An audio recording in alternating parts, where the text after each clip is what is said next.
नमस्कार defence aspirants. विशेष करके ये वीडियो उन लोगों के लिए है जो सर्विसेज सिलेक्शन बोर्ड इंटरव्यू को फेस करने जा रहे हैं और अलग अलग पर्सनल इंटरव्यू टेस्ट के दौरान अलग अलग उनके दिमाग में मिथ्स चल रही हैं। वीडियो को अंत तक ज़रूर देखिएगा क्योंकि ये वीडियो आपके लिए बहुत लाभदायक होगी।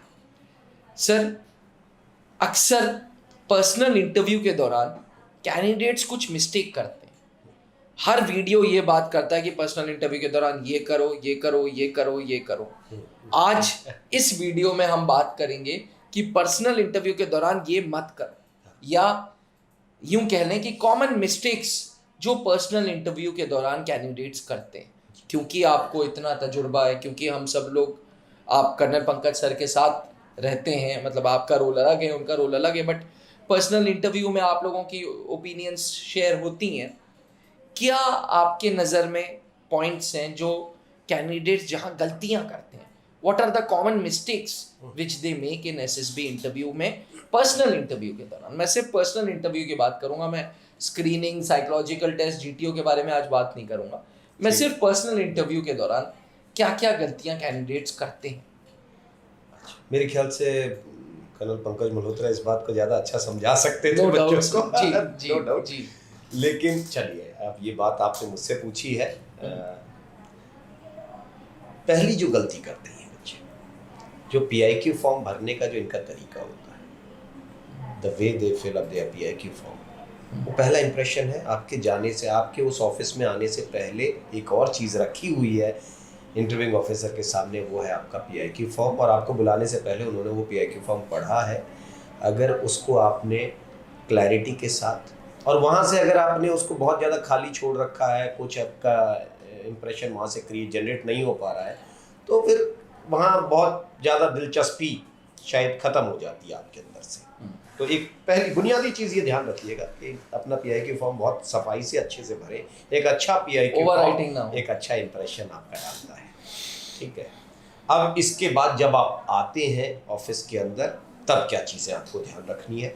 एक तो कैंडिडेट का बियरिंग सेंस अच्छा होना चाहिए। मेरे ख्याल से एसएसबी में जो भी आते हैं उनका बियरिंग सेंस ठीक ही होता है ना।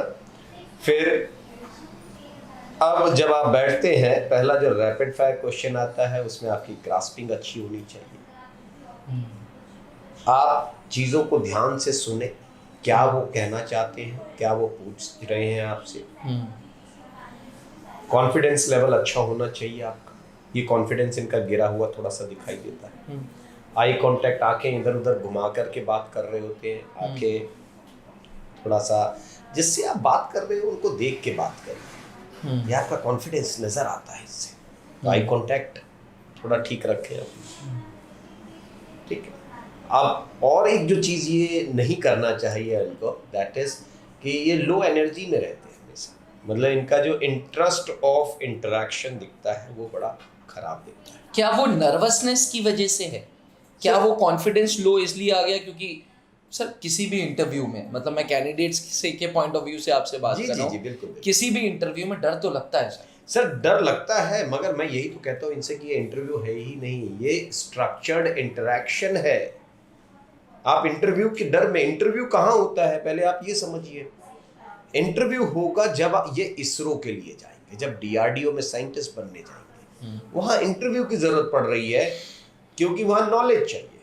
आज आपको क्रिकेट टीम का कोच बनना है, तो कोच बनने के लिए नॉलेज चाहिए, वहाँ इंटरव्यू है। आपको इंडियन फुटबॉल टीम का कोच बनना है, वहाँ आपको फुटबॉल स्किल्स पता होनी चाहिए, आपका वहाँ नॉलेज की ज़रूरत है। बट ये इंटरेक्शन है, ये आप ये समझिए कि इनसे जो बातचीत होती है वो क्या बातचीत है, इनकी लाइफ कैसे गुजरी, क्या क्या करते रहे, दोस्त कैसे बनाए, घर में कौन है, कहाँ के रहने वाले हैं, है ना, खाली समय कैसे बिताते हो, अपनी दिनचर्या कैसी रखते हो। ये तो एक कॉमन सी बात है, ये तो बातचीत है। बीच में अगर एक आधा सवाल कहीं पूछ लिया उन्होंने कि okay how do you keep yourself updated with general knowledge, तो वो अलग बात हो गई कि एक आधा क्वेश्चन ही तो पूछा है, इतना तो पता भी होना चाहिए। बाकी नॉलेज से क्या रिलेटेड था इस क्वेश्चन में? यहाँ पर जितने भी क्वेश्चंस आपसे पूछे गए वो आपकी पर्सनल लाइफ से रिलेटेड थे। कॉम्प्रिहेंसिव इंफॉर्मेशन होनी चाहिए थी आपको, इतनी तो बुनियादी जानकारी होती है इंसान को। वहाँ नर्वस होने की जरूरत नहीं थी। वहाँ अगर आप खुशी से वो बात करते, आपके चेहरे पे वो खुशी दिखनी चाहिए थी, interest of interaction, that matters a lot. समझा सर, समझा। क्योंकि जब आप इस ऑफिस से बाहर जाते हैं तो एक इम्प्रेशन छोड़ करके जा रहे होते हैं। जैसे आपके आने से पहले एक इम्प्रेशन ऑलरेडी वहाँ पर आ चुका होता है आपका बाय योर PIQ फॉर्म, जो आपने सबसे पहले बोला। और जाने के बाद आप एक इम्प्रेशन छोड़ के जा रहे हो, और वो इम्प्रेशन क्या है, क्या कहा जाए, over stressed candidate, energy level very low. तब के बाद बात कैसे बनेगी? हंसमुख, खुश मिजाज। अगर आप अच्छे से put a good smile on your face, आंखें बिल्कुल संतुलित उन्हीं के ऊपर रखी, इधर उधर ना देखते रहे, ठीक है, नर्वस ना हो। जब आप जाएंगे वो कहेंगे यार लड़के में या इस लड़की में एनर्जी बहुत अच्छी थी, ये अच्छा लगा मुझे इससे बात करके, ठीक है। तो वो चीज़ आपकी जो है वो इम्प्रेशन आप छोड़ करके जाएंगे। Thank you sir, thank you so much. Because जब आप YouTube पे सर्च करो ना, हर आदमी, एक तो फ्री कंटेंट इतना है और गलत कंटेंट भी बहुत है सर। सर देखिए, सबसे बड़ी चीज़ क्या है कि ये लोग सवाल और जवाब के उधेड़ बुन में पड़े रहते हैं। बड़ी गलती करते हैं, जब आपने शुरू में कहा था कि क्या ना करें ये लोग, क्या ना करें, अपने जवाब सबसे पहले खुद ढूंढना सीखो। आप दूसरों से सवाल पूछते हो, जवाब इनको दूसरों से चाहिए होते हैं। Sir what will be the most suitable answer for this question, how a sir can reply it, पहले ये बताइए ना। जिंदगी आपकी है। कहते हैं what all qualities you like very much in your father, tell me 2 qualities which you don't like in your father. कहते हैं सर इसका जवाब क्या देना चाहिए? अरे जिनसे आप जवाब मांग रहे हो वो आपके फादर का नाम तक नहीं जानते होंगे, और आप अपने फादर की कमियां और अच्छाइयां उनसे पूछ रहे हो। आइडियलिस्टिक आंसर बिल्कुल जाके चिपका दिया और सिलेक्शन हो जाएगा, ये नहीं चल सकता है। ये आप गलतफहमी में है। कोचिंग के नाम पर अगर किसी ने आपको रटा दिया है तो वो आपको बनाया नहीं, उल्टा बिगाड़ दिया है। आपको अपने जवाब खुद तैयार करने होंगे जी, ठीक है। पहले तो ये सबसे बड़ी चीज जो नहीं करना चाहिए इनको, ये रेडीमेड जो आंसर्स लेकर के बैठे होते हैं ना, वो ना करें। तो एस्पिरेंट्स अगली बार कुछ पर्सनल इंटरव्यू के रिलेटेड पता करना हो तो YouTube पे सर्च ना करें, बजाय इसके कि आप सर्च करना है जो ना, सर्च करना है ना, अपने अंदर सर्च करो, गो फॉर सेल्फ इंट्रोस्पेक्शन। मैं भी यही बोल रहा था, बजाय इसके कि आप अपने अंदर झांक के देखिए। बिल्कुल सर, बिल्कुल, बहुत बड़ी बात। बिकॉज यूट्यूब ब्लॉग्स, कहते हैं ना विनाश और विकास साथ साथ चलता है। एक तरफ आपको बहुत सारी मिलियन वाली व्यूज की वीडियो जरूर मिलेगी, लेकिन उसको चेक करने वाला कोई नहीं है। इसलिए हमेशा be very careful when it comes to SSB interview, क्योंकि वो आपका करियर है। इसीलिए Trishul defence academy has got best assessors. जी हाँ, GTO expert captain SK Singh sir, colonel Pankaj Mehrotra जो कि खुद इंडियन आर्मी के डिप्टी प्रेसिडेंट थे SSB बोर्ड्स में।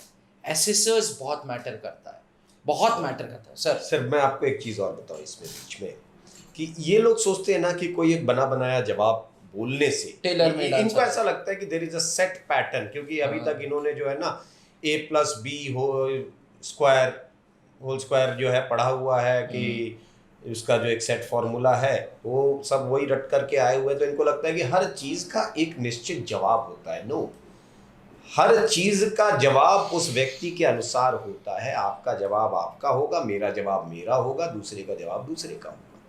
ये जवाब अपने हिसाब से चुनिए। इसका एक बहुत अच्छा सा एग्जाम्पल इनको बता दो। कैप्टन मनोज पांडे, अरे मेरे मुंह से Why do you want to join Indian Army? है ना, सब यही बोलते हैं जी, परमवीर चक्र चाहिए। सबको बोलना चाहिए था। अगर वो सेट आंसर था, उस दिन मनोज पांडे रिकमेंड हुए, परमवीर चक्र जीता, तो इसका मतलब तो फिर अगर वो जवाब सही था तो फिर हर व्यक्ति जो SSB में जा रहा है वो यही जा करके बोलेगा कि सर मैं परमवीर चक्र जीतने आया तो सिलेक्शन हो जाए। और या फिर हर कोचिंग फिर यही जवाब रटा दे उनको कि मैं परमवीर चक्र जीतने के लिए जा रहा हूं, ऐसा बोल देना जा करके। ऐसा ना दोबारा कभी हुआ, ना वो दूसरे के मुंह से अच्छा लगेगा, ना उसको बोल करके कोई दोबारा रिकमेंड होगा। थैंक यू, बहुत बहुत बढ़िया एग्जांपल दिया सर। इंडीड, और कितना सही, कितना सच। अभी मेरे को समझ आया कि क्यों you are one of the most liked G2 experts in the country.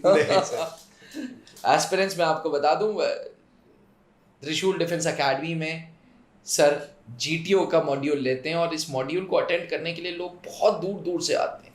सिर्फ GTO नहीं, कंप्लीट SSB करने के लिए बहुत दूर दूर से आते हैं. बट एक चीज़ मैंने देखी है कि सर की फ़ैन फॉलोइंग बहुत है. ओवरऑल भी सर का आइडिया कभी भी ये नहीं रहता कि यार यूट्यूब पे ये कंटेंट मत डाल. हमेशा वो यही बात करते हैं कि अभिनव इसका ये कंटेंट डालो ताकि बच्चे भ्रमित ना. So thought process is good. और जहाँ थॉट प्रोसेस साफ होते हैं, अच्छे होते हैं, वहाँ भगवान भी मदद करता है. तो एस्पिरेंट्स, इसी के साथ इजाज़त लूँगा आप लोगों से. हमेशा याद रखिएगा कि आपको किसी चैनल की, किसी वीडियो की ज़रूरत नहीं है अपने आप को इंट्रोस्पेक्ट करने के लिए, अपने आप को चेक करने के लिए. आप सबसे अच्छे जज हैं अपने आप के. Thank you. जय हिंद. अगर आप भी सर्विसेज सिलेक्शन बोर्ड इंटरव्यू से परेशान हैं या कुछ गाइडेंस लेना चाह रहे हैं या कोई थॉट प्रोसेसेस में कंफ्यूजन है, तो आप ज़रूरी नहीं कि एडमिशन्स ले ही लें. आप कॉल करके हमसे बात कर सकते हैं, सर से डायरेक्ट बात कर सकते हैं. सर का नंबर ओपनली इसलिए नहीं देता हूँ because sir is busy with the classes. However आप हमारे कॉमन हेल्पलाइन नंबर पे भी कोई डाउट्स होते हैं तो किसी से भी पूछ सकते हैं. Thank you. जय हिंद. जहां बनते हैं देश के गौरव, इंडिया का एकमात्र ऐसा कोचिंग इंस्टीट्यूट जहां कैडेट्स को ट्रेन किया जाता है आने वाले डिफेंस एग्जाम के अनुसार. अगर आपका भी सपना है भारतीय सेना में शामिल होकर देश की सेवा करने का, तो आज ही ज्वाइन करें त्रिशूल डिफेंस एकेडमी.